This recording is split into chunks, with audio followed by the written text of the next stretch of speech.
물고기를 잡는 방법보다는 여러분 안녕하세요. 이렇게까지 심각할 줄은 몰랐고요. 며칠 후에 바다 낚시 체험을 내 주변을 좀 정리할 필요가 있지 않나. 첫 번째 갯바위에 내려왔습니다. 깜짝 놀랄 정도로 그 환경에 대한 그 존엄성이랄까요. 인위적으로 치우기 거의 불가능할 정도의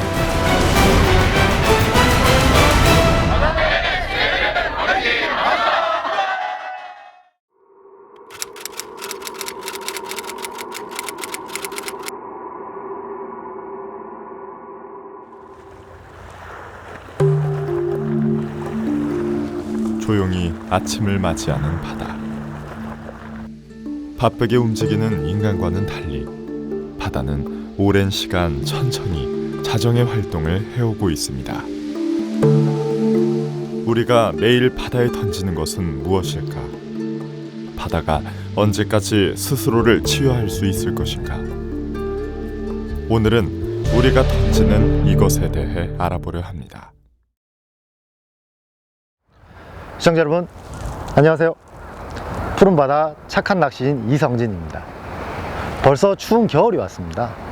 본격적인 감성돔 낚시의 시즌이기도 한데요. 그래서 저희도 겨울 낚시를 하기 위해 밖으로 한번 나와봤습니다. 여러분 바다 낚시를 하시면서 집어제를 사용하실 텐데요. 밑밥에 섞어 쓰는 집어제에 대해서 과연 얼만큼 알고 계신지요? 푸른바다를 시청하고 계신 시청자 의견 중에 집어제에 관한 궁금증을 가지신 분들이 무척 많았습니다. 실제로 인터넷상에 집어제에 대해서 조사를 해봤더니 집어제에 대한 의견이 상당히 분분하고 그 내용 또한 명확한 것이 전혀 없었습니다. 심지어 막연하게 좋지 않은 재료들로 만들어진다는 이야기를 누구나 한 번쯤은 들어보셨을 것 같은데요. 그래서 이번 시간은 바다 낚시인들이 많이 쓰는 그 집어제에 대해서 한번 알아보는 시간을 가져보도록 하겠습니다. 자, 그럼 푸른 바다를 살리기 위한 그 11번째 노력 지금 시작하겠습니다.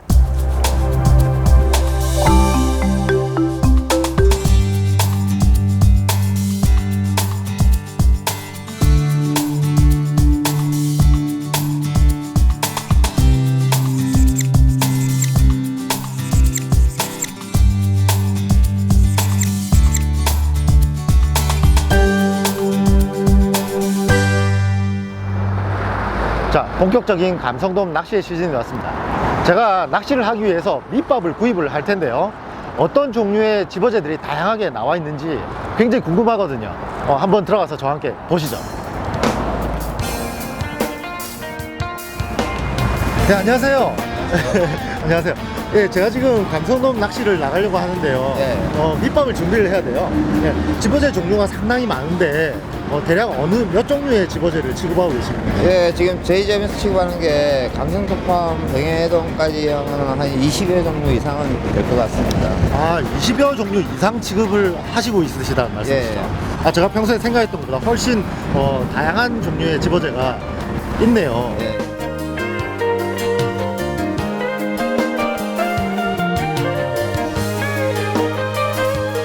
네, 지금 제가 감성돔 낚시를 가기 위해서 집어제를 고르고 있는데요. 평소에 제가 생각했던 것보다 훨씬 다양한 종류의 집어제들이 시중에 판매가 되고 있습니다. 이 중에는 제가 직접 낚시를 할 때 사용을 해봤던 집어제도 있지만요, 제가 생전 처음 보는 그런 종류의 집어제도 굉장히 많이 있다는 걸 눈으로 확인을 할 수가 있습니다. 아, 굉장히 다양하네요. 오늘 제가 어떤 집어제를 쓸지 고민이 되네요. 매일 많은 낚시인이 사게 되는 밑밥. 이제는 밑밥과 집어제 없이는 낚시가 어렵다는 이야기가 나올 정도로 낚시의 필수적인 요소로 자리 잡았습니다. 우리나라의 크릴 소비량은 연간 2만 톤.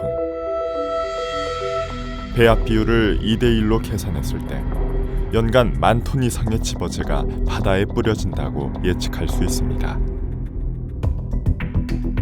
1인당 평균 크릴 3kg과 집어제 2kg을 사용하는 것으로 나타났습니다.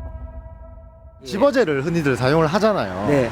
혹시 그 집어제 안에 어떤 성분이 주로 많이 들어있는지 혹시 알고 계신지요?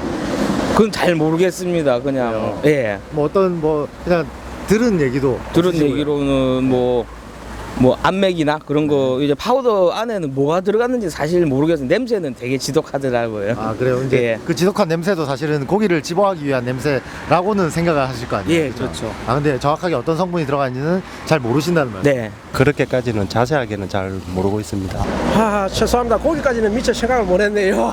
뭐 잘은 모르지만 안맥 옥수수 좀 들어가 있는 거를 지금 구입을 했습니다. 뭐 각종 곡물류? 저는 그냥 곡물류라고만 알고 있습니다. 곡물류. 그건 잘 모르겠습니다. 아 자세히는 모르시고. 예예예. 뭐 그냥 뭐 밑밥인 줄 알고 그냥 하는 거지. 아, 그래요? 낚시점과 낚시터를 찾은 100명의 낚시인에게 설문조사를 실시한 결과 응답자의 91%가 집어제 성분에 대해 전혀 모르거나 곡물 이외에는 모른다고 답했습니다. 인터넷상에서도 집어제에 대한 글을 쉽게 찾아볼 수 있으며 각종 추측성 글에서부터 집어제의 현실에 대한 내용과 저가의 집어제가 환경에 미치는 영향에 대한 우려의 목소리도 매우 높았습니다.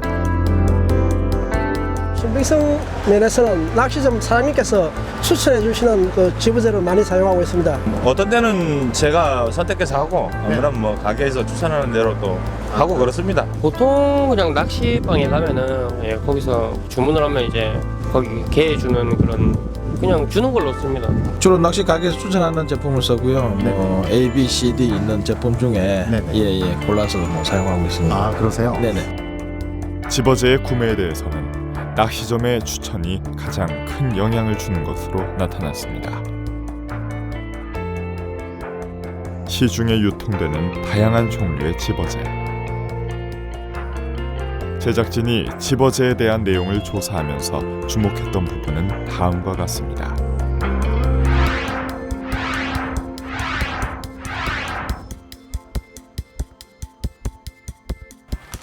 제작진은 그중 판매가 3,000원 이하의 저가 집어제 10종을 대상으로 성분 분석을 의뢰해 보았습니다.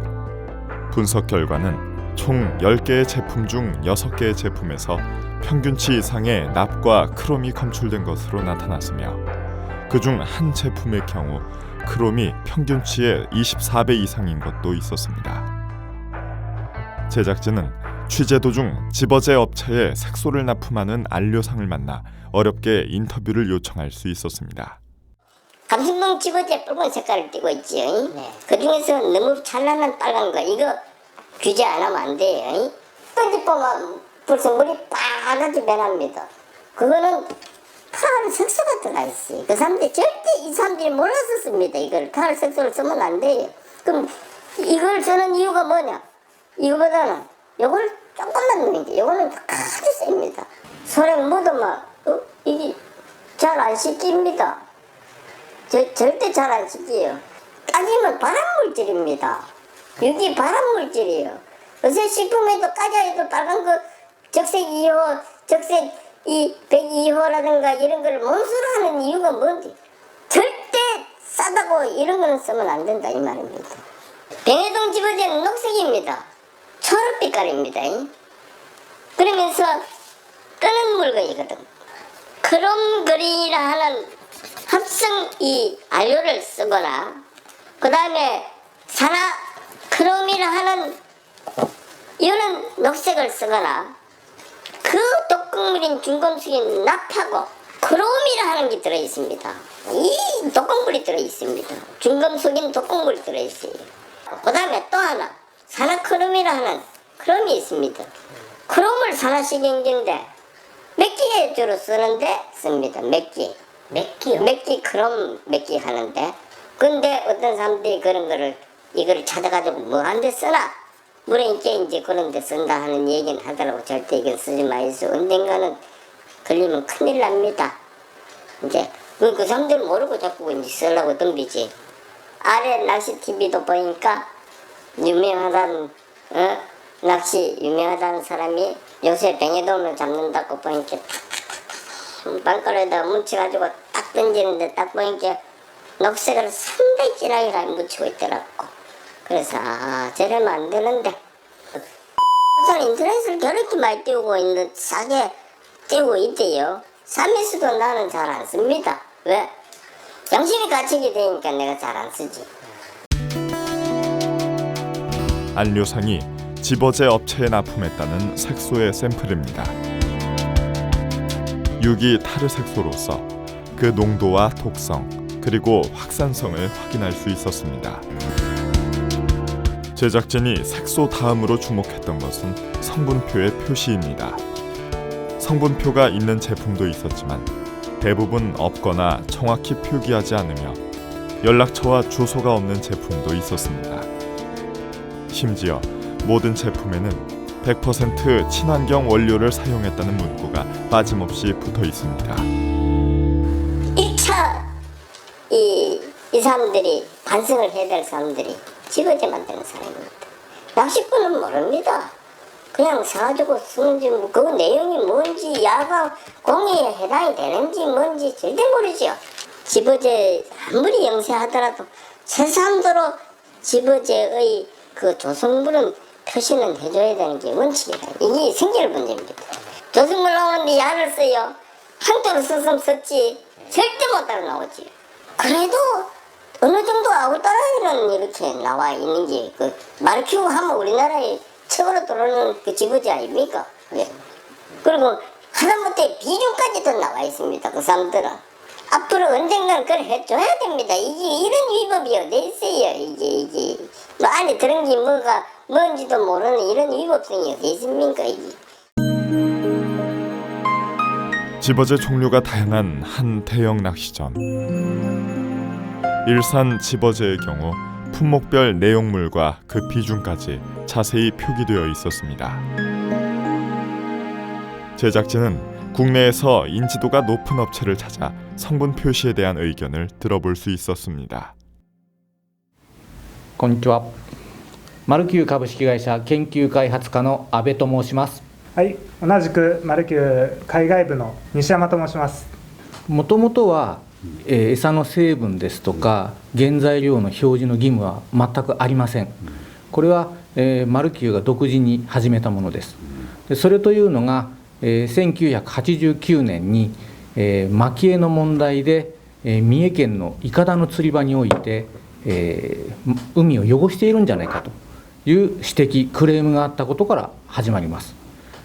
その頃から、餌の、環境負荷を下げるための、内容についての研究、また餌がどのように海で分解されていくかの研究、魚が餌を食べた時にどのような影響があるか、魚にとって害がないか、そういった研究を始めてマルキューの餌は安心安全ですということの科学的データを作って、それを釣り人さんに認識理解していただくために餌の裏書きに成分の表示、原材料の表示を始めてお客様に安心していただけるようにということで、私どもが表示を始めさせていただきました。まず餌の原料について、人が食べても、無害である、安心安全なものであるということで、原材料にはすべて食品素材または食品添加物として使用が認められているもののみを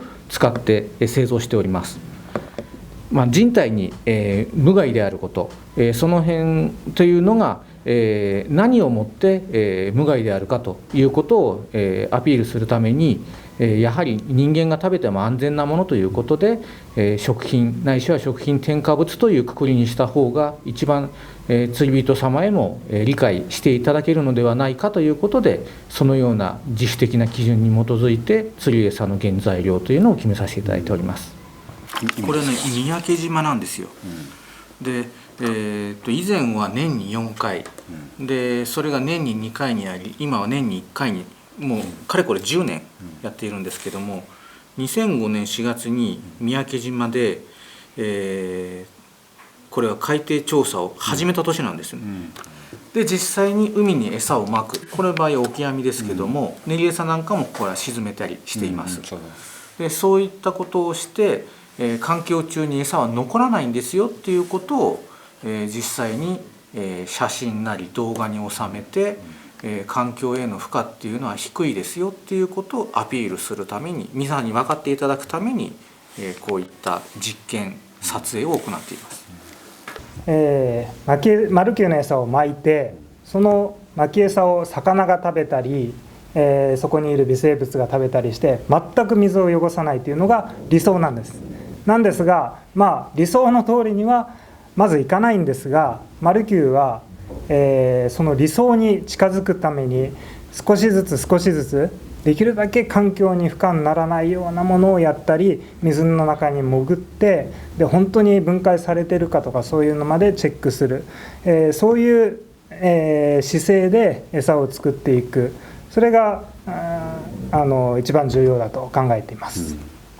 釣り餌に関しては法律的な規制というのは全くありません。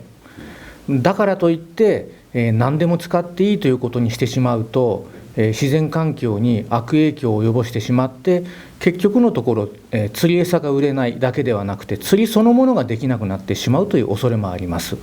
ですので、使用する原料にも配慮をして、環境に負荷を与えないで、子どもや孫にも釣り場を残す、釣りという文化を残す、そういったことのために法律がなくても環境に優しい、自然に優しい釣り餌作りというのを今後も続けてまいります。 법적인 규제가 없지만 성분 표시를 하고 있다는 일본. 의외의 결과에 왠지 더욱 부끄러워지는 우리의 모습. 국내에서도 집어제가 환경에 미치는 영향을 다룬 다양한 조사 결과를 찾아볼 수 있습니다. 조사 결과에 따르면 납추와 집어제 미끼가 부영양화 및 환경을 오염시킬 수 있다고 전문가들은 경고하고 있습니다. 반대로 일반 생활하수 등에 비해서 낚시로 인한 오염은 극히 작다는 의견도 있었습니다. 하지만 그것은 오염의 정도가 다를 뿐이지 양이 작기 때문에 해도 괜찮다는 의미는 분명 아닐 것입니다. 필수 의무는 아닌 거죠, 그러면? 네, 필수가 아닙니다. 제가 알기로도 성분 표시가 되는 것들이 식품, 이런 것들만 의무가 되어 있는 걸로 알고 있고, 지금 여기 법상으로도 성분 표시가 의무가 되어 있지는 않아요. 사료관리법에 따른 사료 허용 기준보다 훨씬 낮게 나왔다라고, 그렇게 결과는 나와 있습니다. 과연 낚시 관련법에서는 집어제에 대한 아무런 규제도 없는 것일까? 낚시 관리 및 육성법에서는 집어제를 가공 미끼의 한 종류로 정의하고 특정 물질의 함량 기준을 다음과 같이 정해놓고 있습니다. 하지만 그 기준에 사료관리법이 적용되어 있어 용도와 목적에 맞지 않는다는 지적이 있습니다. 한정된 공간에서 양식용으로 사용되는 사료와 자연 상태에서 바다에 뿌려지는 집어제와는 그 기준 자체가 달라야 한다는 의미입니다.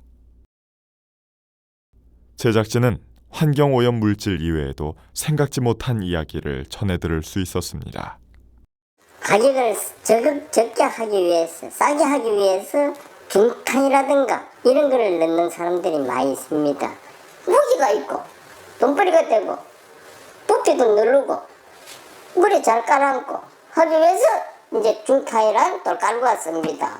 탄산 이 칼슘이라든가 이런데 탄산 바리움을 예를 들어서 넣었다든가 했을 때는 이 절단 나지. 이게 절단 나는 겁니다. 지금 이게 어떻게 쳐서 이게 환경 친화적인 제품입니까? 이게 큰일 날 소리지. 사기치는 소리지 이게. 같은 경우는 인터넷만 들어 파니까 인터넷에서 파는 데다가 야는 직접 파는 게 많이 없고 예를 들어 X상이라든가 뭐든가 그걸 한 달을 통해서 팝니다. 안 다치려고 조사 안 받고 안 다치려고 이런 거를 팔면서 15개에 15,000원이면 거의 1,000원입니다 이게요. 1,000원인데 뭐가 2kg짜리가 어째 쳐서 1,000원이 되겠습니까? 즉 중탄가 몇십 원 합니다. 키로에. 가격이 내가 볼 때는 2kg 정도 같으면 최소한도로 4,000~5,000원 돼야 되는 겁니다. 자기들이. 3,000원, 4,000원은 농가가 지어야 되는 기라요. 따지마. 건조가 되어 있는 물건들은 괜찮은데 첩첩하게 이 새끼가 많이 차 있는 아가 있는데 야가 한 달 내지 2달이랄 때도 가만히 있을 수가 없지요. 가가. 그걸 이 사람들이 건조시가지고는 제품화 하진 않았고 영사하다 보니까 그냥 잡아내다 보니까 쩝쩝한 게 새끼가 있는 기라 야가. 그 석기가 있다 보니까 야 뭐냐 방부제 안 들어가면 진짜 썩을 뻔데. 제작진은 집어제에 중탄이 들어있다는 의견을 두고 한 가지 실험을 해보기로 했습니다. 실험은 감성돔용 집어제를 흐르는 물에 씻어내리면 무거운 중탄이 남을 것이라는 가정을 두고 실험을 실시했습니다.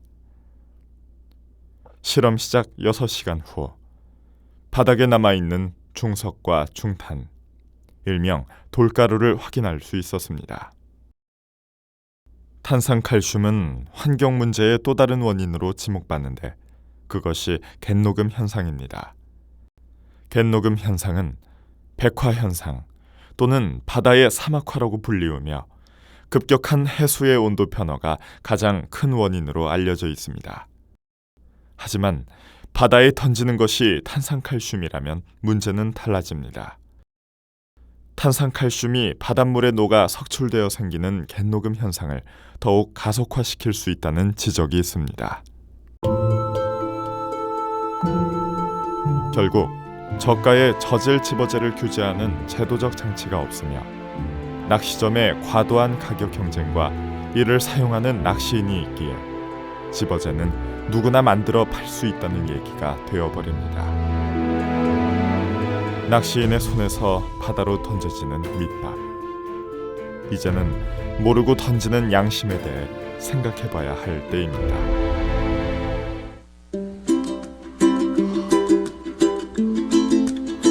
이번 시간 집어제에 대해서 알아봤는데요. 우리나라 집어제의 현실을 엿볼 수 있었던 아주 유익한 시간이었던 것 같습니다. 저가의 저질 집어제를 만드는 사람도 문제지만 수요가 있기 때문에 공급이 있는 것 아닐까라는 생각이 듭니다. 제 생각에는 다소 비싸더라도 환경에 좋은 영향을 미치는 제품을 선택해서 사용하는 것이 당연하다는 생각이 드는데요. 시청자 여러분, 만약 지금 여러분 앞에 저가의 저질 집어제와 질 좋은 친환경 집어제가 놓여 있다면 과연 어떤 제품을 선택하시겠습니까? 바로 선택은 우리 낚시인의 몫인 것 같습니다. 자, 그럼 우리 모두가 착한 낚시인이 되는 그날을 기약하며 푸른 바다 이번 시간 마치도록 하겠습니다.